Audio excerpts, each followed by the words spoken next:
patuloy na nagbibigay serbisyo, pag-asa at saya.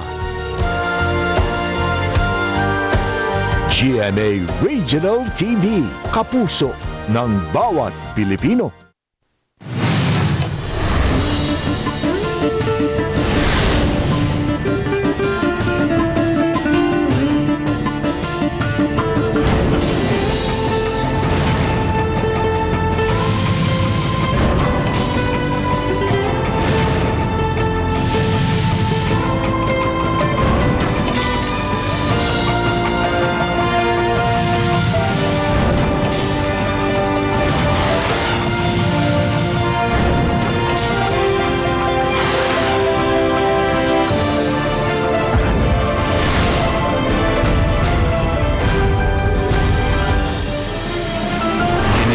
GMA Regional TV, Balitang Bisdak.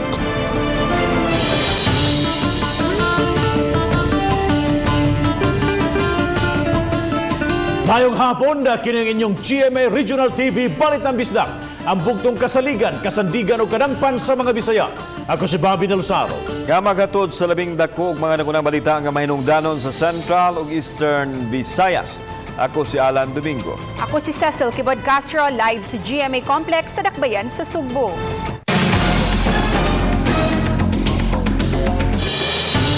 Sunog miulbo sa barangay Tangki, Dakbayan sa Talisay, pasado alas 10 kaganihang buntag. Kapin sa 70 ka mga Pinoyanan sa sitio Kilawan ang naapil sa pag-ulbo sa sunog. Kahagipot sa dapit usa sa rason nganong galisod ang kabumbirhan sa pagsud sa gigikanan sa sunog. Si Chona Carion sa report. Naugdaw ang gibanang moabot 75 ka mga panimay diha sa sitio Kilawan, Barangay Tangke. Nadawat ang alarma sa kabombiruhan alas 10:25 kaganihang buntag. Giingong diling nakakatap ang kayo gumikan sa kakusog sa hangin nga dali kaayong milamoy sa mga panimay nga ginama sa light materials. Mato ni Fire Marshal Senior Inspector Arnel Abelias sa Dakbayan sa Talisay nga naglisod pagsud sa dapit di nagsugod ang kayo tungod sa kagamay sa dan. Sa pasiunang investigasyon sa kabombiruhan adunay nagwelding sa panimay ni Anisita Bakakaw sa wa pamiulbo ang sunog. Dahil nag-welding sir, tapos nag-overload. Gibadabadang mo balor sa usa ka milyon ka pesos ang danyo sa sunog nga gipaubos sa third alarm. Alas 12:03 sa hapon gideklarar nga kontrolado na ang sunog. Uban ni Renante Quiñones, Chona Carion, Balitang Bisdak. Kagamahanan sa Dakbayan sa Mandawi mo patuman usab og temporary closure sa mga samang atol sa kalagkalag sa Mandawi. Ang Mandawi City Police Office Director mimando sa kapulisan nga bantayan ang mga samang tungod kay hinay-hinay ng hugupan kini sa mga tao. Ang report ni Fee Marie Dumabo. Kapulisan sa Dakbayan sa Mandawi nakigalayo na sa kabarangayan, ilabi na sa mga dapit di nahimutang ang mga samang sa syudad. Alang kini sa pagayong roving sa kapulisan sa mga pampubliko o pribadong mga sementeryo sa maong syudad. Napalantawan ni Abelia nga muanam-anam og pagduaw ang mga tao sa mga lubong sila mga mahal sa kinabuhi. Ilabi na sa plano nga temporaryong sirad-an ang mga sementeryo. Gitino ni Attorney John Edu Ibanez ang tigpamaba sa Mandawi City Hall nga temporaryong takopan ng mga samang sa Dakbayan sud sa mga adlaw sa mga santos ug mga kalag. Private ug mga kolumbaris diri sa Dakbayan sa Mandawi karong adlaw sa kalag-kalag. Maybe gani October 30 up to November 3 or November 4. Tungod sad na no sa threat sa coronavirus gihap. As soon as possible, ato na yung pasugdan na gid og roving ang ato mga semeteryo niya i-advise po na mo ang muadto dito na strictly ang physical distancing lang gyud and kanang health protocol na to. Mupagawas og executive order ang mayor kabahin sa temporary closure sa maong mga samang. Sugyot sa City Hall nga himuon na lang sa mga mulupyo ang pag-ampo sa ilang mga panimay alang sa mga mahal sa kinabuhi nga mitiliwana. Aron kapugnan nga wagi makaduaw sa sementeryo atol unya sa kalagkalag, ang kagamhanan sa Dakbayan sa Mandawi ang nagplano nga sa iskina pa lang padung sa sementeryo saman lang niini ang butangan og barrier diin ipahimutang usab ang mga personnel sa kapulisan, DRM o lakip na sa traffic enforcement pagsiguro nga wagi makasud. Hinuon kadto mga adunay schedule na nga paglubong atol sa kalagkalag ang mamahimo lang nga makasud sa sementeryo. Naandan man na ang pagduaw sa mga lubnganan matag kalag-kalag. Apan alang kang Emerito Roble, andam ra sila sa iyang pamilya nga mosunod sa kamanduan. Sagol-sagol mo gina manood diha nya wata kay ba ngo ba na day gipamati nya mo takot-takot sa mga katapad-tapad nga ginang silalan gyud. Uban ni Cleofer Lumayag, ako si Famary Dumabok. Balitang Bisdak.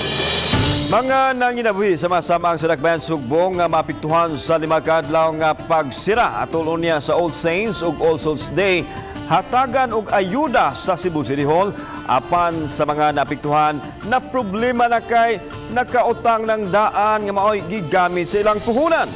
Ani ang report. Si Manang Linda nagdako nga nanginabuhi sa samang sa karita pinagi sa pagpamaligya og mga buwak ug kandila. Excited na unta nga makatigom og dakong kita sa kalag-kalag nga daw susama sa naka-jackpot ang ilang kita.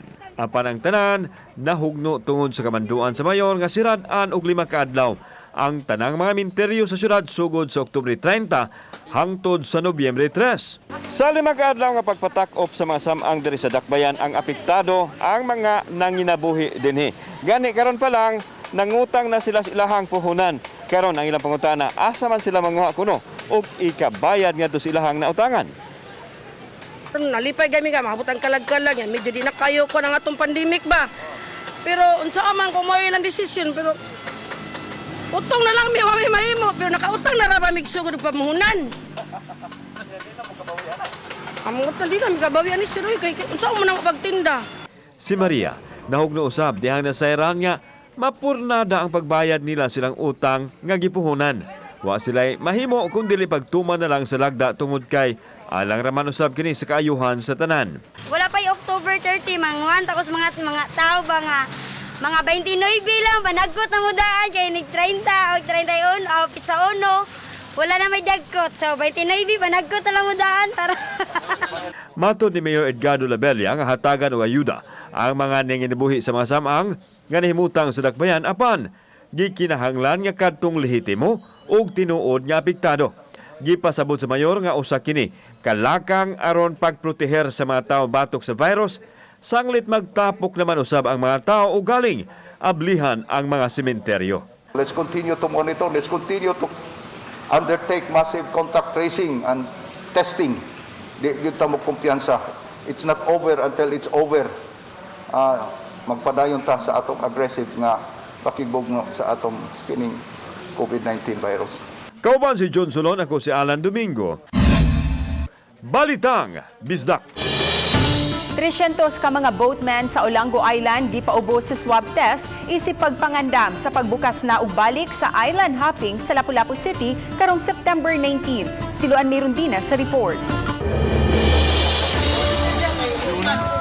Giusa ang mga boatmen sa Olango Island ganihang buntag sa mini City Hall sa isla aron mapaubos sa swab test. Mga kawani sa City Health Office ang mikuha sa ilang mga swab samples ug gihatagan sila og mga vitamin C. Sa telephone interview, gipahibaw sa mayor nga kabahin kini sa pagpangandam sa Dakbayan sa formal nga pagbukas sa mga island hopping activities. Busa, buot masiguro sa mayor nga negatibo sa COVID-19 ug himsog ang mga boatmen. Katong gibaw sila blood types kuhasan sila kung sa ilang blood type o niya itagan sila vitamin C and then after siguro after na makuha na ito negative sila that's the time that they will take the shots. Human sa boatmen sa Olango Island, isunod usab sa swab test ang mga boatmen sa mainland sa Lapu-Lapu. Usa kini sa mga rekisito aron makakuha og special permit ang mga island hopping operators sa subli na usab unya nilang pagdawat og mga guest.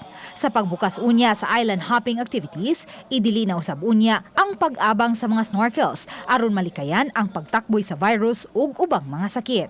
Kining mga diving gear, no, kinahanglan nga uyan ta dito magamit sila. It must be sa ilang kaugalingon yun. So, ang atong mga boatmen na sila ilahang for sale nga brand new yun nga snorkel na may gamitan of snorkeling. Uban ni Godfrey Relien, Luan Merondina, Balitang Bisda.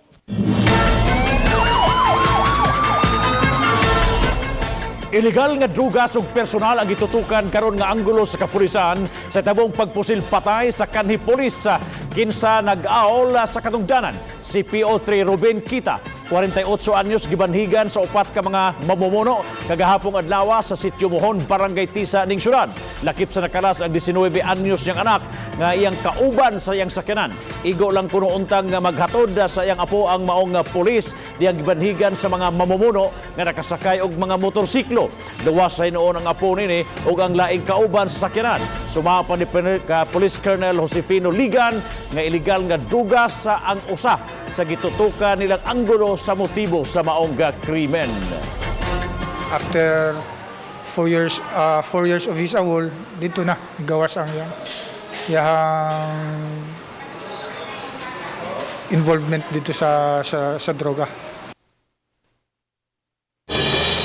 Usa ka patayng mega mount shark o mas na ilang ihong bungol ang midagsa sa kabaybayunan sa Basdaco Barangay San Vicente, Olango Island.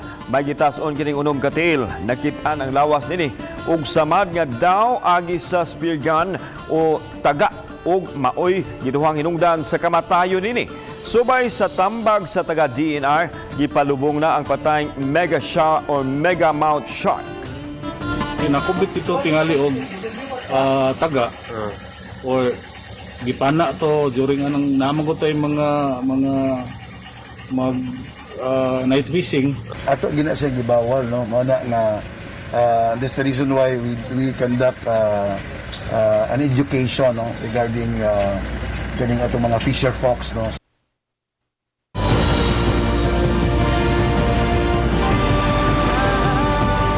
Kini ang GMA Regional TV Balitang Disda.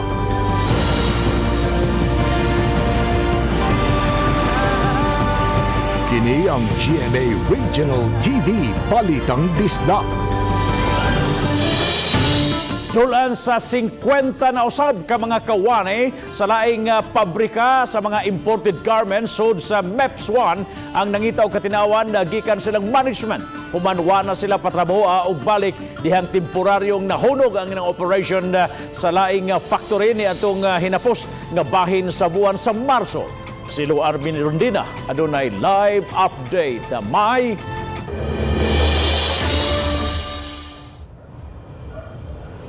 Yes, Bob, kini na ang ikatulong grupo sa mga kawani sa MEPS nga nawadan og trabaho sukad miigo ang pandemya. 15 katuig nang nagtrabaho sa usa ka pabrika sa mga imported garments ang 52 anyos nga si Beverly Baluyot. Marso 27, temporaryong mihunong ang operasyon sa ilang pabrika sa MEPS human gipatuman ang ECQ Lukop Nasod. Apan niadtong Hulyo 13, nag-full operation na ang kompanya nga iyang gitrabahuan apan wala na sila pabalika og trabaho. Mutawag mi, walay klarong tubag. Itudtod mi adto mo sa manager, adto sa supervisor, adto sa group heads, adto sa HR, adto sa campaigners. Og lain-lain pud ang ilahang rason. Wala na mi kay bag unsa mong buhaton. Susama usab og kasinatian ni Beverly sila si Maylene Kasipong ug Oliver Godinez nga pulos tag-11 ngadto sa 14 katuig nang nagtrabaho sa naasoing kompanya. Nagpalo-up sa ko sa kong leader, nga mo to ka. Ang among daw pangan sa gikan sa HR wala pa daw kuno napunta sa kanang sa production. Kung ano man, wala man napunta mong pangan nga active man diri sa kompanya. Kay dili naman kami nila patrabahoon ang length of service na lang among pangayoon. Dili nami magkinahanglan na lang ang amo na lang 15 ka tuig ug 14 years namong gi-serbisyo among pangayoon. Ganiha, naghugpong sila uban ang dugang pang mga kawani sa naasoing pabrika nga wa na usab makatrabaho og balik ug midangop sila sa NLRC. Nasayra nilang dulan sila sa 50 ka mga kawani ang susama og nadangatan. Ang paagi manggod karon sa NLRC by appointment, pwede ta mo mag-file og appointment sa among online, kaning picktime.com NLRC RAB 7 Cebu. I-manual na mo, kami may mupili sa schedule para nila. Mo text na lang nila next week.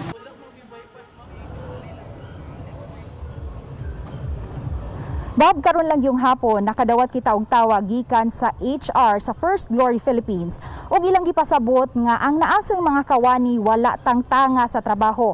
Gipasabot sa HR Bob nga kining naasoy mga kawani mga 30 ni sila kabuok. Wala lang ni sila gipatrabaho sukad ni adtong Marso 27 tungod matud pa sa taas nga risgo sa ilahang panglawas tungod kay kini sila matud pa tag-as og blood pressure base sa record sa ilahang company clinic. Hinoon gipahibaw sa taga HR Bob nga ang naasoy mga kawani mamahimo nang mobalik og duty sugod sunod semana basta magdala lang sila og barangay clearance og medical certificate ug gikinahanglan nila kining isumiter sa dili pa ang Setyembre 15. Bob? Daghang salamat, Luan Mirondina sa imong live report. Suportado sa simbahan ang lakang sa kagamhanan sa Dakbayan Sugbo nga pagpasira sa mga samang atol sa Kalagkalag. Samtang unsa man gyud kamahinungdanon ang pagduaw sa mga samang panahon sa All Saints ug All Souls Day. Ano ang report? Ang Cebu Metropolitan Cathedral usa sa mga nagduma sa Carita Catholic Cemetery. Uyon ra ang parochial vicar ug vice chairman sa Committee on Worship sa pagpatuman sa 5 ka adlaw nga pagsira sa mga samang. Nagkayusa sila sa tumong sa kagamhanan nga paglikay sa pagkatap sa virus. Naay wisdom ang atong mayor, no? Nya sa side sa simbahan mo abide lang gyud ta kay maumay ang ato ang pong goal, no? Maupod ato ang tumong ang katuyuan nato nga maluwas sa niining tanan, no? Sumani Father Japit Yunson, Vice Chairman sa Committee on Worship nga sama sa naandan, gihatagan og importansya sa mga tawo ang adlaw diin gihandom ang mga mahal sa kinabuhi nga mitaliwa na. Sa pagsira sa mga samang, mamahimo ra kuno gihapon makahalad og pag-ampo sa mga simbahan din dunay mga misa nga sa ulugon. Kining November 1 All Saints Day, no? Pahinumdom ni nga ang atua ding panaw sa kinabuhi gitawag ta nga magpuyo gyud sa pagkabalaan, no? Mao man ay ato ang goal. Ang November 2 is intended for all the poor souls in purgatory, especially the forgotten ones. Kauban si John Solon, ako si Alan Domingo. Balitang Bisdak. COVID-free na ang Mandawi City Police Office human ang 32 nila ka mga sakop nagnegatibo na sa coronavirus disease. Samtang 32 na lang usab sa Mandawihanon ka mga Mandawihanon ang nagpabilin sa isolation center sa Dakbayan sa Mandawi. Ang report ni Femery Dumabo. Sobre nang gibuksan ng Mandawi City Police Office aron manawat ang mga kliyente, human gideklarar na kini nga COVID-free. Gikumpirmar ni Police Colonel Jonathan Abella nga sa yunings manaha. Gipahibaw nga nagnegatibo na ang 30 ka mga pulis ug 2 ka mga non-uniformed personnel. Apan mas higpit ang pagpatuman sa MCPO sa health protocol, lakip na usab diha sa tanan nilang mga police station. Implement yun ang atong kanang minimum health standard sa mga stations. And also sa aton rig likayan gyud nato kanang constant na kanang duol bitaw sa atong mga clientele na gitay barrier. Samtang 32 na lang ang nahibiling pasyente sa COVID-19 nga naa sa isolation facility sa Mandawi City Central School.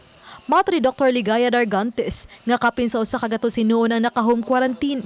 Kay naga-follow man gihapon ta sa ato ang guidelines ni DOH nga as long as the home is a good kanang venue for isolation, no senior citizens, and then nasla ilang own kwarto, wala sad sila yung mga bata dito. Ilang gipaningkamutan nga sa katapusang bahin ning Bulana, mamahimo nang magamit ang 2 ka mga isolation facilities sa syudad nga magamit kun mumando ng IATF nga idili na ang home quarantine.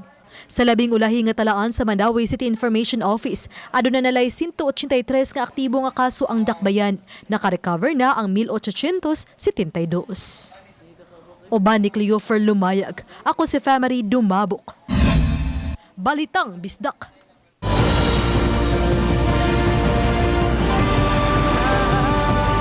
Kini ang GMA Regional TV Balitang Bisdak.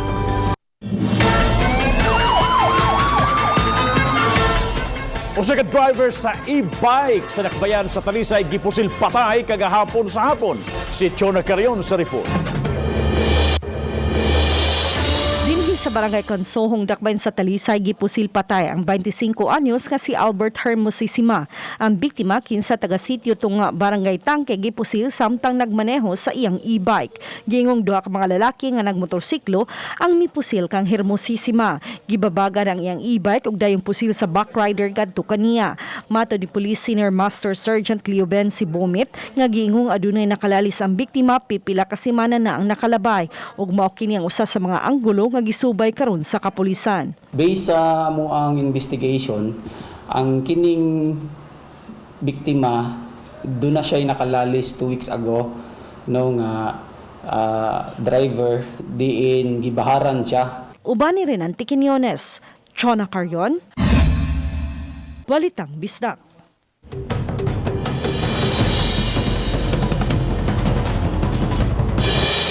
Mga barangay sa Dakbayan Sugbong nga adunay taas nga kaso sa COVID-19 gitutukan karon sa kapulisan. Samtang mga tao nga magbinuang sa pag-fill up sa ilang entry form sa mga establishmento pasakan og kaso sa Cebu City Hall. Ano ang report? Pahimangno si Mayor Ediardo Labella sa katawhan nga magtinarong sa pagbutang sa detalye sa mga form nga pasuwatan sa ilangan matag higayon nga musud sa mga establishmento. Mibahad ang mayon nga kadtong masakpang magbinuang pasakaan og kaso sa Dakbayan. Subay kini sa nakuhang impormasyon nga naglisod ang mga contact tracer sa pagtultol sa mga tao kay may gamit man og alias ang uban. Kanang maghimo og false entry in any document. Well, if it is a public document, it is falsification of public document. But if it is just a commercial or an ordinary document, a falsification of a private document, it can be held liable either way. Samtang gitutukan karon sa kapulisan ang pagbuyag sa mga tao sa kabaranggayan nga nagsaka nga kaso sa COVID. Naglakip kini sa Barangay Bakayan ug apas din gikinahanglan ng higpitan ang pagpatuman sa basic health protocol. Ato sila gi-distribute ron on the 3 stations, specifically sa Station 4, where Barangay Apas is located kay based on the contact tracing to added to ang daghang new cases. Karong adlaw gisugda na sa pag-deploy ang 128 ka mga sakop sa Task Force Kasaligan nga motabang sa mga pulis pagpatuman sa protokol. Adunay mga pipila kanila nga wa una ipa-duty kay gikinahanglan pang ipaubo sa swab test. Ang katong upat na upat nga IgG negative yun, then IgM positive. Meaning na infection pero walay ilang kuan. So we subjected them for swab test today. Kauban si John Zulon, ako si Alan Domingo. Balitang Bisdak.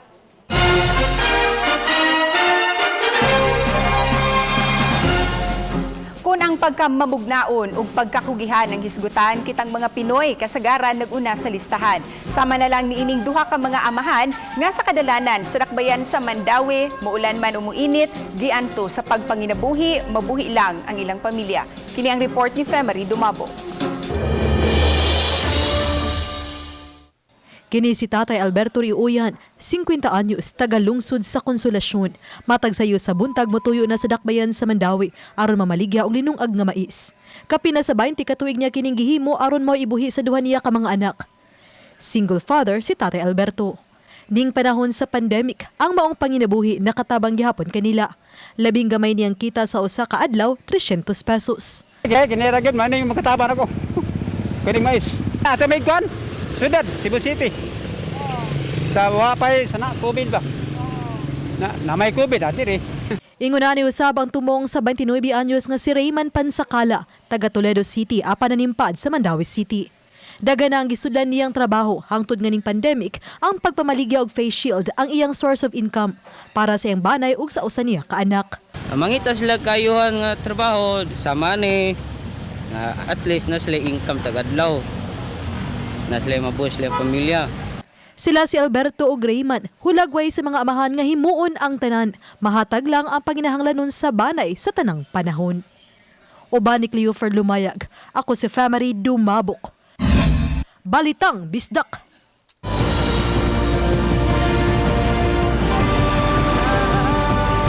Kini ang GMA Regional TV Balitang Bisdak.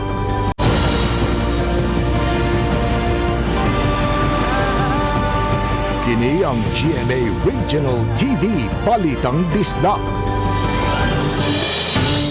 Human mabalita kagahapon din sa Balitang Bisdak ang pagdasok sa daghang mga tao sa gawas nga bahin sa Hopes Dome. Gibuksa na sa CSWD Lapu-Lapu City ang Hopes Dome aron ma-accommodate ang tanang may mga reklamo o pangutana kabahin sa SAP. Subay nini mas hapsay og susod og gawas nga bahin sa Hopes Dome og napatuma na ang physical distancing. Gipasabot ni Annabeth Quizon, OIC sa CSWD, nga may kaugalingon ng grievance area ang matag barangay hinungdan nga library lang ang gihimo nilang grievance area kagahapon.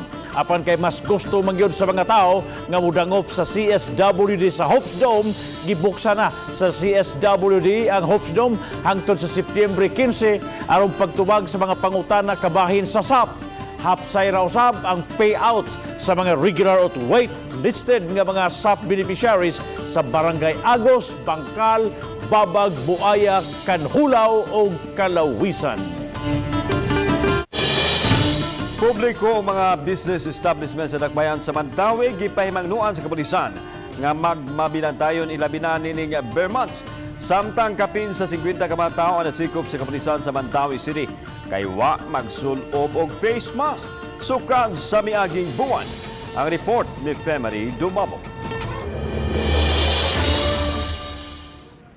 Wa may natala nga nabiktima sa kawat sa Dakbayan sa Mandawi sa pagsud sa bare months. Apan ang Mandawi City Police Office mupahigay nag-virtual meeting uban sa mga security officers aron mapahinumduman sa ilang pagpatuman sa seguridad. Mato di Police Colonel Jonathan Abelia nga dungan sa ilang pagpahinumdum sa hugot nga pagpatuman sa health protocol mo na usab ang pag-review sa ilang gipatuman nga seguridad, ilabi na batok sa mga mood sa kawatan.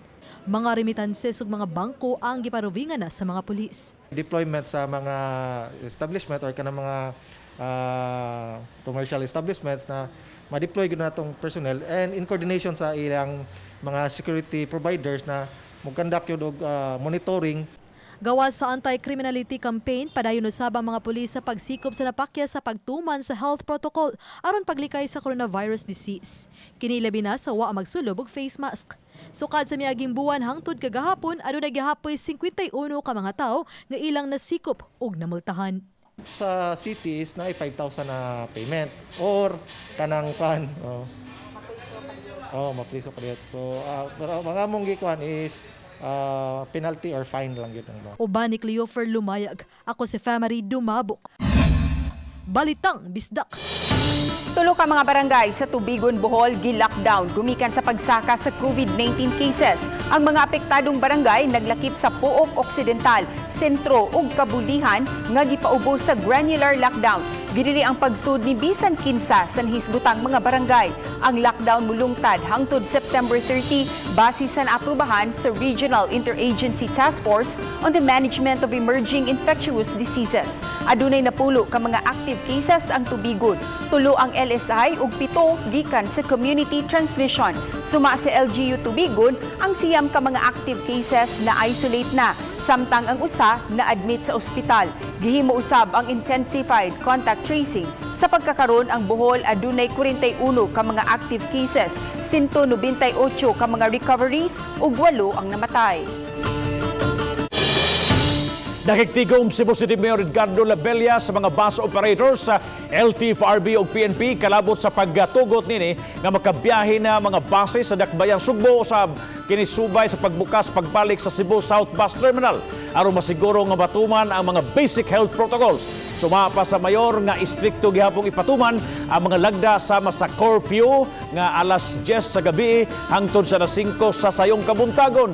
Samtang nagpasalamat usab ang mga bus operators sa gihimo sa mayor. Because we are in the middle of this pandemic, nga unta atong implement yun ang minimum health protocols gikan sa LTFRB, gikan sa Department of Health, labi na kay dunagay baga nga katawhan nga mo abot diha sa atong South Bus Terminal gikan sa mga probinsya.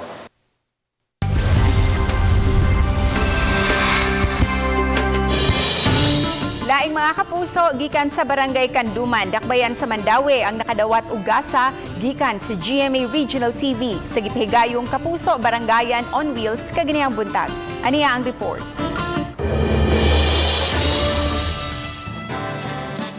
Kahimsog sa panglawas sa ato mga kapuso ilabi na ning panahon sa pandemya ang unang gikonsidera sa GMA Regional TV Kapuso Barangayan on Wheels. Gani dili mo menos sa usa ka gatos ka mga residente sa Barangay Kanduman ang nakadawat og usa ka bag nga puno sa mga preskong utanon. Kining gasa nga naglakip sa mga taong kamatis, sibuyas, ahos, luya, kamote tops, alugbati, malunggay, carrots, patatas ug uban pa. Kinasing-kasing nga giandam sa Balitang Bisdak teams nga gipasukipan sa mensahe sa paglaom. Mainitong gidawat ang Kapuso Barangayan team sa mga mandawihanon didto sa Barangay Gym. Nagpasalamat usab ang Barangay Assistant Secretary kay sila ang napili isip beneficiary ning nagpadayon nga outreach program sa Kapuso Network. Isip kabahin sa ika-70 ka tuig niining anibersaryo. Dako kayo among pasalamat, no, among gituno lang amo ang mainiton nga pasalamat sa GMA 7 nga kami gyud ang inyohang napili.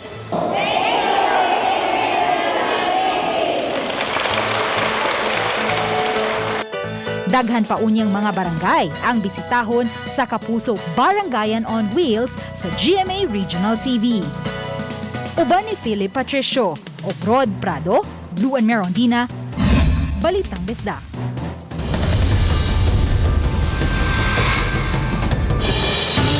Sa silingan ng lalawigan sa Negros Oriental, anay negosyanteng diagnostic laboratory nga nasiradaan na tungod sa pandemya apan na uban sa iyang higala na nikay-sikay sa paghimo og Vids fruity ice cream. Kini din flavored ice cream apan ice cream nga gikan sa mga utanon og prutas, sa mga preskong utanon og mga prutas ang ilang panitan, hiwaon, hugasan o himuong jam. Ang jam na maoy sagulan og gatas ug sekreto nilang ingredients dayon ibutang sa freezer hangtod nga mamahimo ng ice cream.